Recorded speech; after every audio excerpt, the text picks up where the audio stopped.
Lección 8. Grande en misericordia.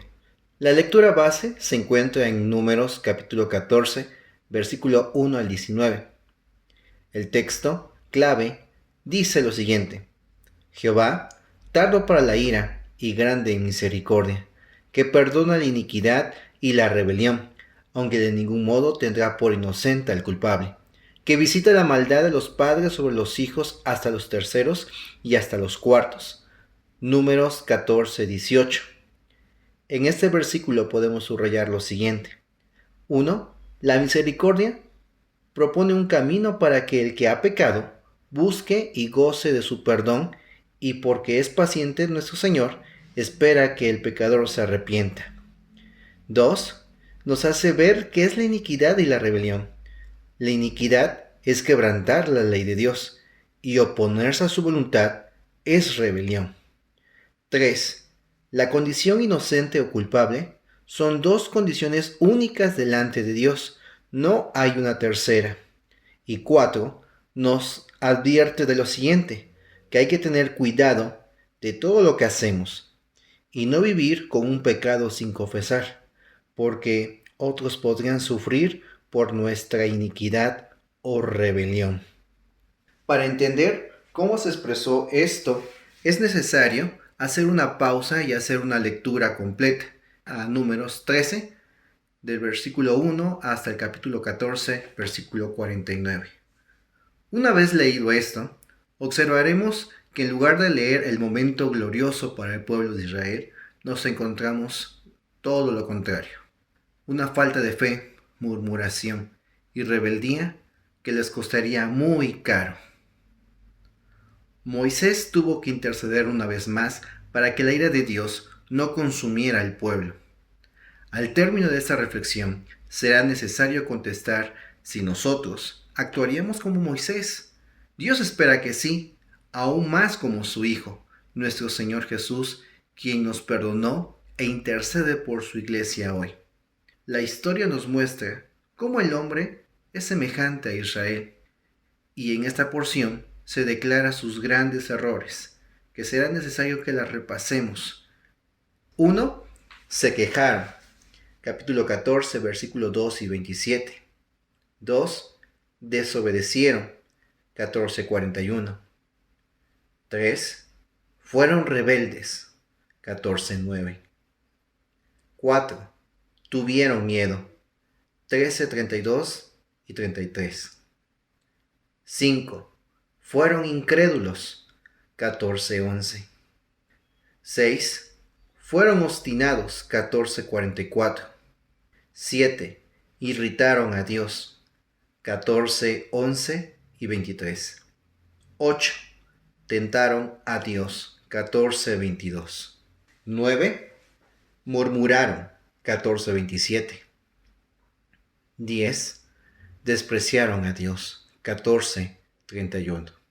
En Éxodo nos da otra lista, donde muestra la falta de fe al cruzar el Mar Rojo, Éxodo 14, al quejarse por el agua amarga de Mara, Éxodo 15, también cuando se quejaron en el desierto de Sin, Éxodo 16, al recolectar más de la cuota diaria del maná, Éxodo 16, también como reaccionaron al recolectar el maná en el día de reposo, al quejarse por la falta de agua en Refidim, al cometer idolatría con el becerro de oro, Éxodo 32, al quejarse en Tabera, Números 11, al seguirse quejando por falta de comida, Números 11:4.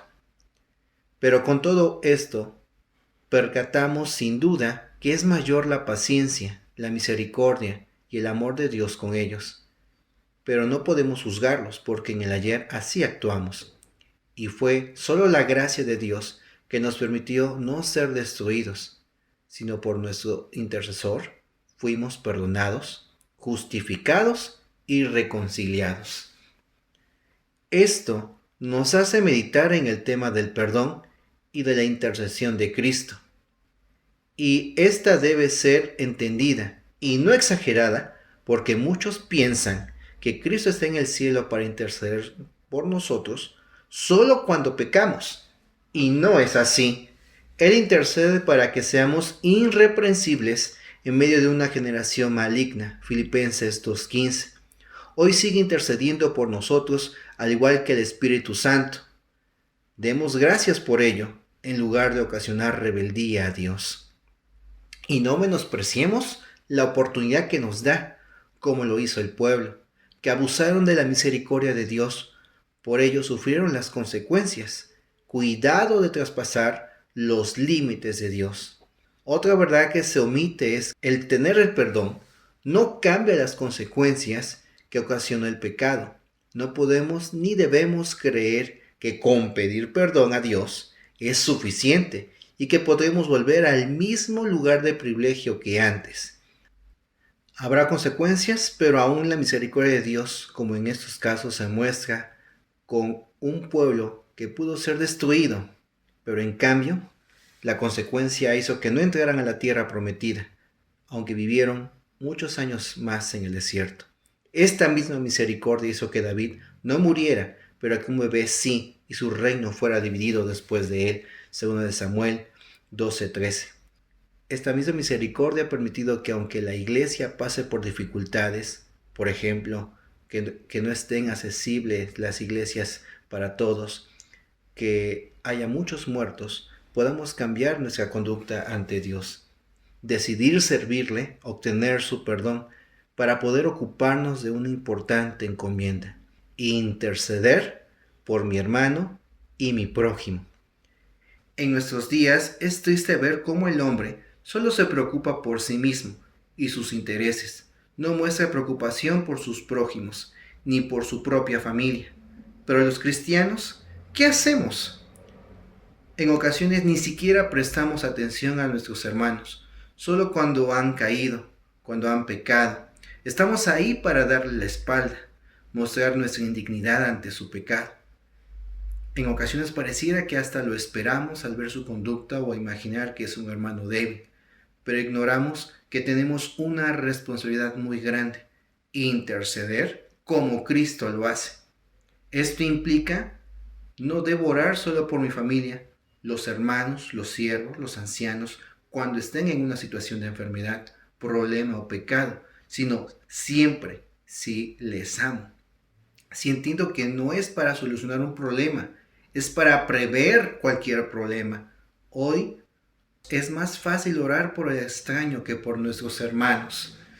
Y hasta eso es muy general: pedir por la pandemia, pobreza, escasez, guerra, desempleo, pero no pensamos en nombres ni situaciones específicas, ni necesidades más que físicas espirituales.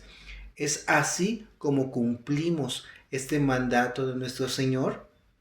A nosotros se nos manda orar unos por otros, Santiago 5:16. ¿Lo hacemos? ¿Cuántas veces hubiéramos podido ayudar a nuestros hermanos, evitando que pecaran, si hubiéramos intercedido por ellos, postrados sobre nuestros rostros, y no lo hicimos? No es el trabajo del pastor, ni del anciano, ni del siervo, es de todos los creyentes. No esperemos que alguien lo haga cuando debe ser nuestra tarea. ¿Por qué esperar que nos visiten o nos llamen cuando nosotros podemos hacerlo? ¿Acaso la pandemia será una excusa? Si hay tantas formas de ser comunicados, de poder hacer algo, lo único que lo impide es nuestra falta de compromiso y entendimiento a esta verdad. Si le cuesta mucho perdonar, recuerda lo que el Señor le perdonó. Si no sabe por qué debe interceder por los demás, tenga presente cómo Cristo intercedió por ti, ofreciéndose y muriendo en una cruz para que tuvieras un lugar con Él, para que goces de su presencia y de su amor, para que sus promesas y propósitos fueran cumplidas en ti. Por la intercesión de Moisés, Dios perdonó a un pueblo, y por tu intercesión, ¿Dios podrá perdonar a alguien? Como Cristo me perdonó, yo debo perdonar. Como Cristo intercede por mí, yo he de interceder por mi hermano y por mi prójimo. Si ha podido estar al pendiente de la página, se dará cuenta de las necesidades que se comparten de nuestros hermanos. o si recibe los audios que se nos comparte cada semana, sabrá que al comienzo del mes nuestros hermanos ancianos nos invitaron a unirnos en oración a favor de nuestros hermanos, intercediendo para que sean llenos de conocimiento de la voluntad de Dios, para que ninguno cometa un error, para que sea un claro testimonio del poder de Dios y la virtud de la sangre del Señor, para que ninguno tenga excusa en la eternidad y para que aprenda a correr con paciencia la carrera que tenemos por delante, puesto los ojos en Jesús. ¿Lo sabía? ¿Lo ha hecho? ¿Cómo lo ha hecho? Le invito a que se una a los que oran por la iglesia del Señor en estos días.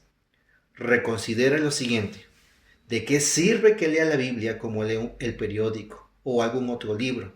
¿De qué sirve que sea bautizado como un trámite cualquiera? Que asista a una congregación por costumbre, que diga que enseña, que exhorta o etcétera. Si no puede comprender esta verdad, piense en nuestro trabajo de interceder por nuestros hermanos y no lo vea como una simple ceremonia o un acto que cumplir. En ocasiones tal vez no oigamos un gracias por el prójimo o por el hermano, pero alegres en saber que por quien intercedió Dios actuó y obró, y que Él sí lo tiene presente. Cada vez son menos los que oran e interceden, y la lista de los que necesitan ayuda crece más. Los siervos como Moisés y los que se preocupan por la grey del Señor ya están desapareciendo. ¿Es usted de estos? Que el no congregarse no impida servir, trabajar, actuar ante una generación que se ha revelado a creer y obedecer a Dios.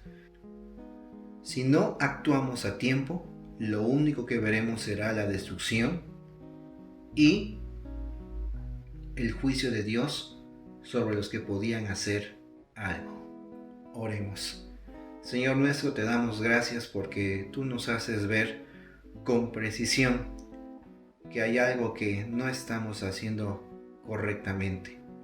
Tú has pedido que imitemos a nuestro Señor Jesús, pero al ver este punto de la intercesión, no lo hemos hecho como tú lo pides. Chicos y grandes, los que han pasado poco o mucho tiempo, todos tenemos que hacer esta gran tarea. Ministerio que tú has permitido que hoy, aun cuando estemos distantes, se pueda llevar a cabo. Por ello, Señor, pedimos para poderlo hacer de la forma en que tú pides, y al pensar en ello, lo hagamos con un corazón sincero, que ama, que se preocupa y está al pendiente de la grey tuya. Queremos que nuestra iglesia sea viva y activa. Queremos hacer tu voluntad, y al pensar en ello, tú nos demandas recordar que sin duda alguna hemos podido observar tu gran misericordia y paciencia para con nosotros. Nos haces ver que habrá un juicio y un castigo, pero que en nosotros está el poder interceder por muchos. Rogamos, Señor, el poderlo hacer de la forma correcta. Lo pedimos en nombre de Cristo Jesús. Amén.